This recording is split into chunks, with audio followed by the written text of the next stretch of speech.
What if I told you the story of Brahma is not actually about a god creating the universe, but about you, about your mind, your consciousness, and the incredible power hidden within every human being? The sages of ancient India rarely told stories just for entertainment. They wrapped profound truths inside mythology so that only those willing to look deeper could uncover them. And today, we begin with the first creator, Brahma. But be careful, because if you only hear this as mythology, you'll miss the real creation story. Before time, before space, before the stars, before even the gods, there was only silence, an endless ocean of existence, no sky, no earth, no life, only the infinite. Different Puranas describe this beginning in different ways. One of the most famous comes from the Brahmanda Purana.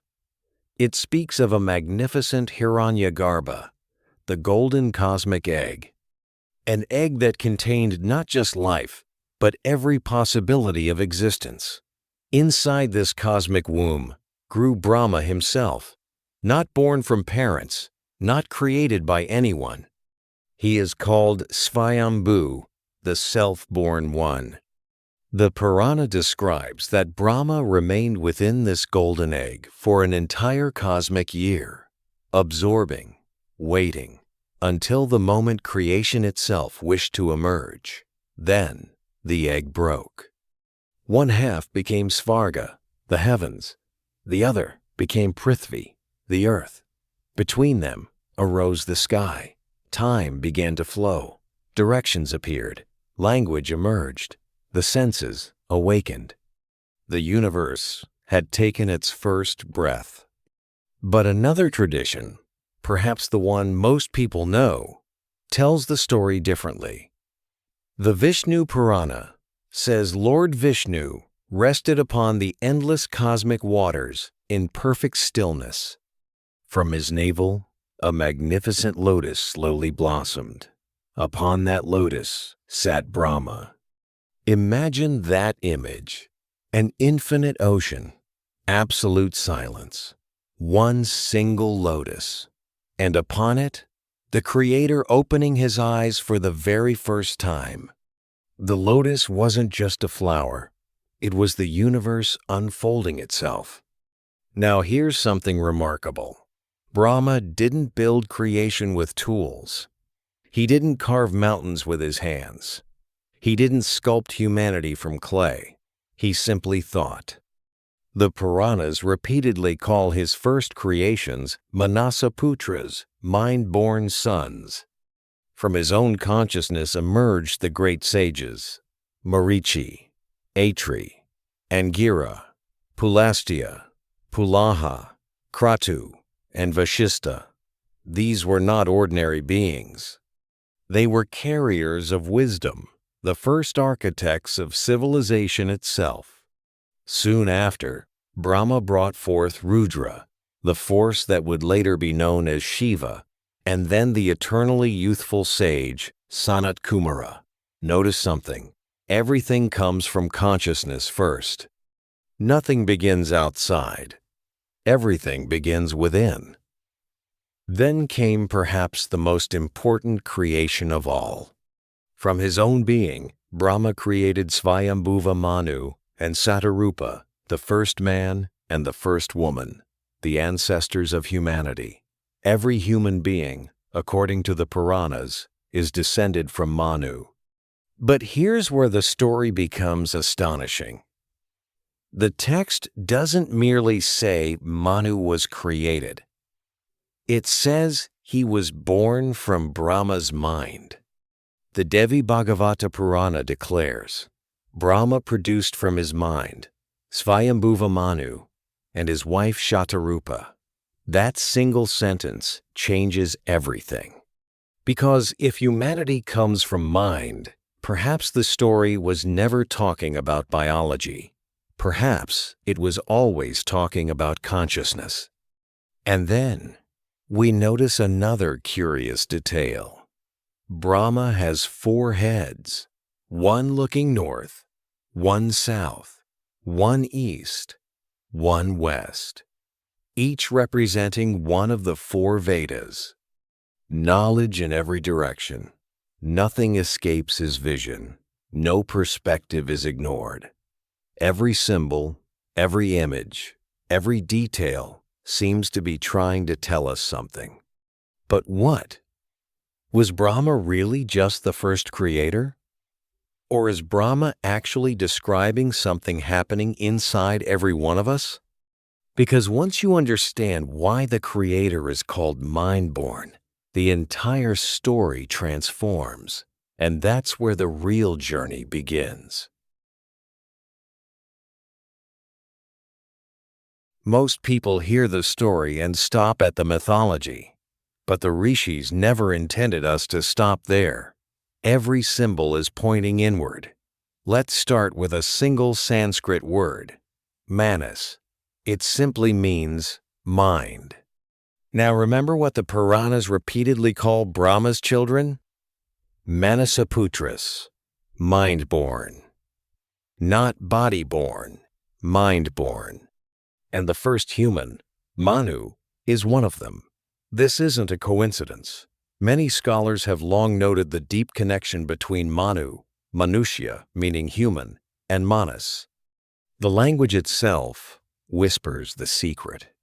Human beings are creatures of mind. The myth makes that truth into a story. Think about your own life. Before every invention, there was an idea. Before every building, there was imagination. Before every relationship, there was a thought.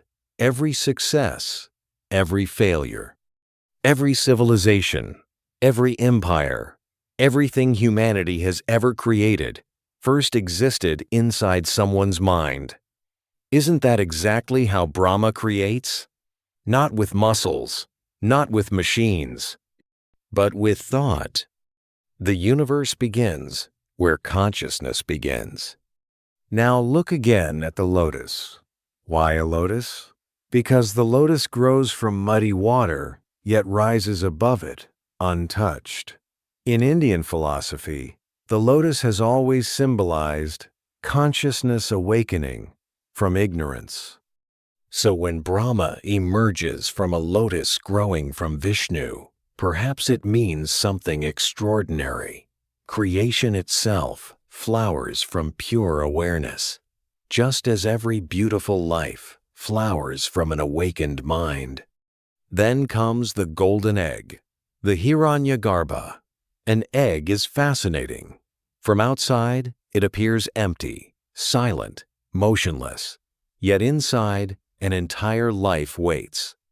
Isn't your mind exactly the same?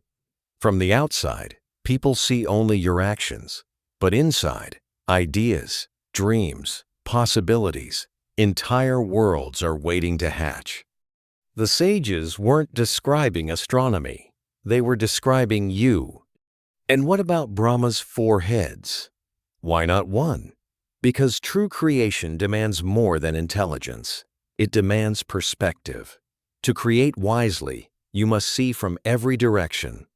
One head sees logic, another sees emotion, another sees the past, another imagines the future. Perhaps that's why Brahma embodies all 4 Vedas. Knowledge must be complete before creation becomes meaningful. There's another beautiful detail often overlooked. The goddess Saraswati, the embodiment of wisdom, speech, music, and knowledge, is also described in many traditions as emerging from Brahma's own consciousness.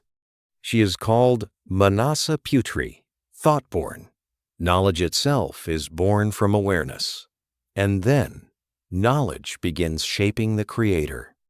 As modern scholar Subodh Gupta beautifully observes, what we create eventually teaches us who we are. Think about that.